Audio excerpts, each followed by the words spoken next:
Okay, so this is the how-to video on making cut lines for the laser engraver. So I guess continuing with the same design, if it's an AI file or PSD file, it doesn't really matter.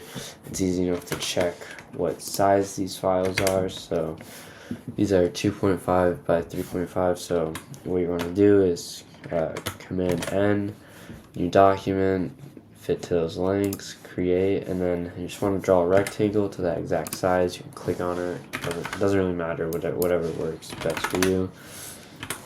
Just line it up perfectly. No fill. It should be a black outline. And you want to make sure the point is 0.001. That's what you want to make sure it is. You want it as low as possible so it doesn't actually show up, or it's a wider cut than it needs to be on the actual I guess engraver. And after that, you don't want to print, sorry, you want to save.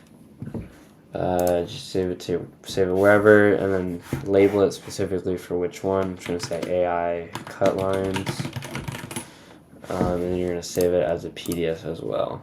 And then same thing for the Photoshop. Just might as well show it real quick. You can see that this is a let's see, 250 pixels. So it's easy enough to make that on here.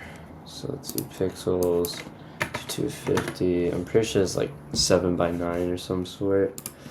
So, and then we got 2925. So we're just gonna put those in. Have this, and now we're just gonna make a rectangle again, the exact length. No fill, and you're gonna have the pixel be 0.01. And then once again, save as a PDF, and I'm just gonna name it PSD cut lines, and that's what you do for at least starting the cut lines before you actually use them on the engraver.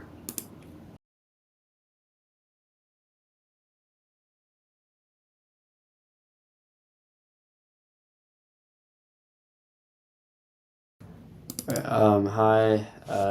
So when I recorded this, the audio did not record on the desktop that we're using, so this is just a quick voiceover I'm gonna be doing. Okay, so you're gonna, as for the other videos, you're gonna open it on the desktop and open it in Adobe Illustrator, which I didn't really show, but it's fine. And then you're obviously gonna go, as I start to do, Command P, you're gonna go to print, you're gonna drag it up into the corner, send to job. And you're not gonna see it right away, which is fine, that's not a problem. Once open in the job manager, since this is, I'm trying to pause this real quick, since this is like the actual cut, it is a little different process than the engraving, as you'll see in a second. So first you're gonna change it to the vector setting. It needs to be on vector if you're cutting. And then you're gonna change it to vector, and you're gonna go thin cutting. And you want that's under the import material page as well, and you're gonna see these lines. In the actual video I did, or in the actual process I did, kind of screw up my cut lines a little bit, but that's okay. It's gonna look like they're not like correctly on top, like you might see like here, like there. It looks like it's off. You might have to enlarge it and stuff, or you might just have to move on the arrows. It kind of is a little shadow, and it's kind of a little weird. I did make it too small in this situation, but you kind of want to have them like directly on the lines as best as your ability.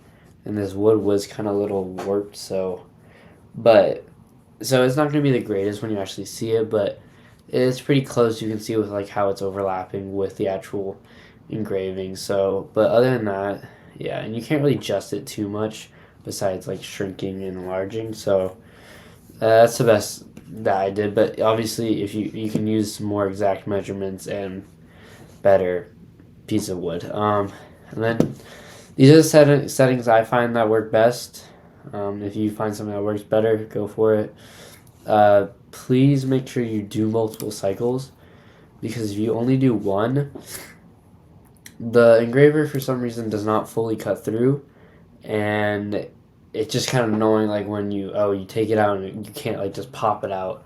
So I recommend you do 10, 12 might be a little overkill, as you might see in the next video, but about 12 or like 8 to 10, 6 to 10 probably is the best. And you just send it to the job. You just hit the little printer and then that's it. All right, that's the voiceover. Yeah. Okay, so you're gonna see that the new file's there. You're just gonna hit play, and don't move the wood after the fact. You're gonna hit play, and then you're gonna go here, and it's just gonna cut.